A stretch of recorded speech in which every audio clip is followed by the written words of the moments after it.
वहां पहुंच जाए तो वहां पर एक बड़ी गैदरिंग से मैं खिताब कर लूंगा। देखिए, सिर्फ इसको इस तरह ना देखें। आपको जब पॉलिटिक्स में ये चीजें देखनी होती हैं तो उसमें बहुत सारे एलिमेंट्स और बहुत सारे एंगल्स देखने पड़ते हैं। ये सिर्फ ये नहीं होता कि एक अच्छी गैदरिंग से मैं खिताब कर लूंगा इसलिए तेज तेज चलो चलो चलो गुजर खान चलो, इस तरह होती नहीं है। आपको ये भी देखना पड़ता है। मैंने बहुत अपनी लाइफ में जब जितनी मैंने पॉलिटिक्स कवर की और जलसे जुलूस कवर किए, बड़ा लीडर ये भी सोच देखता है कि जिस जगह मैंने रुकना था, फर्ज करें मंदरा में कैंप लगा था, वहां पे रुकना था, वहां लोग कितने हैं, क्योंकि जहां आप रुकेंगे वहां कैमरे लगेंगे, जहां कैमरे लगेंगे वहां नंबर काउंटिंग शुरू हो जाएगी। इस वक्त कल से लेकर आज तक जो मीडिया है वो तकसीम के मुताबिक अपनी अपनी उसके मुताबिक अपनी सोच और समझ के मुताबिक नंबर्स देख रहा है कि कितने नंबर कितने लोग हैं। अब जो जिन लोगों का ख्याल है नंबर काफी नहीं है वो एम्बैरस कर रहे हैं गवर्नमेंट को। और जब कैमरे के सामने, आपको याद होगा कल की पहली फुटेज इस्लामाबाद की हमने देखी जहां पर काफिला बहुत ही छोटा था, गाड़ियां भी बहुत कम थी, उसको वो ऐसी फुटेजेस मियां साहब को एम्बैरस करती हैं पॉलिटिकली। उनके लिए बड़ी शर्मिंदगी का बायस होती है अगर लोग नहीं है उनके इस्तकबाल के लिए। अब जो 100 किलोमीटर मैं देख रहा था किसी जगह, 100 किलोमीटर फी घंटा की रफ्तार से चैनल उनका वो चल रहा है, उनका काफिला। अब कितना ही बड़ा काफिला होगा जो 100 किलोमीटर की रफ्तार पे चल सकता है।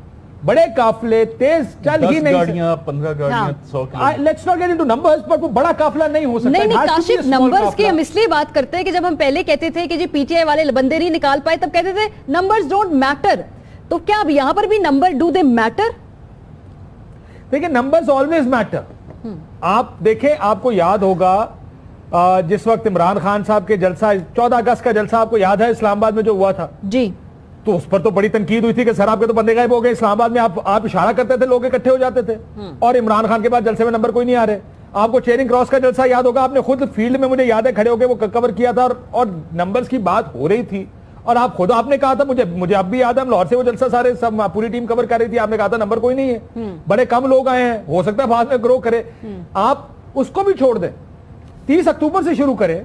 30 अक्टूबर को जलसा किया मीनारे पाकिस्तान पे, परवेज रशीद साहब कुर्सियां गिन रहे थे बैठ के टीवी चैनल्स के ऊपर। और सिर्फ वो जलसा नहीं, हर जलसे में इन्होंने कुर्सियां और नंबर गिने। जब आप दूसरों के जलसों और जुलूसों की कुर्सियां और बंदे गिनेंगे तो वो वही फिर आपके साथ भी होगा, आपके भी गिने जाएंगे। प्रॉब्लम यह है कि इस टाइम हुकूमत का, या मुस्लिम लीग नून का, हुकूमत का नहीं, मुस्लिम लीग नून का और खसूसन मियां साहब की कोशिश ये थी एक बड़ा शो ऑफ स्ट्रेंथ करना है, इतने बंदे जगह जगह दिखाने हैं कि वो जो हम अपना नैरेटिव बना रहे हैं बयानिया कि अवाम ने आपका फैसला मुस्तरद कर दिया, वो बयानिए में वजन पैदा हो।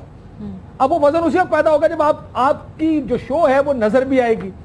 Coming back to that same issue कि अगर आप उनको लगेगा कि किसी जगह पे भी रुकने से उनको सियासी नुकसान होता है, वो उस जगह रुकेंगे नहीं। अब वो ये देखेंगे कि अगली बड़ी गैदरिंग किस जगह पे, जहां पे जब मियां साहब खड़े होंगे खिताब करेंगे तो कैमरे खुश हों उसको देखकर कि क्राउड ज्यादा था। I think this is what the challenge is for मियां साहब। अच्छा, आई थिंक इसमें अगर मुझे इजाजत दें मारिया, जी समीर साहब, बेसिकली जो कल का फ्लॉप शो था और आज जिस तरह ये निकले पंजाब हाउस से, बड़ी देर लगा के जिला कचहरी तक पहुंचे, दुकानें बंद कराई।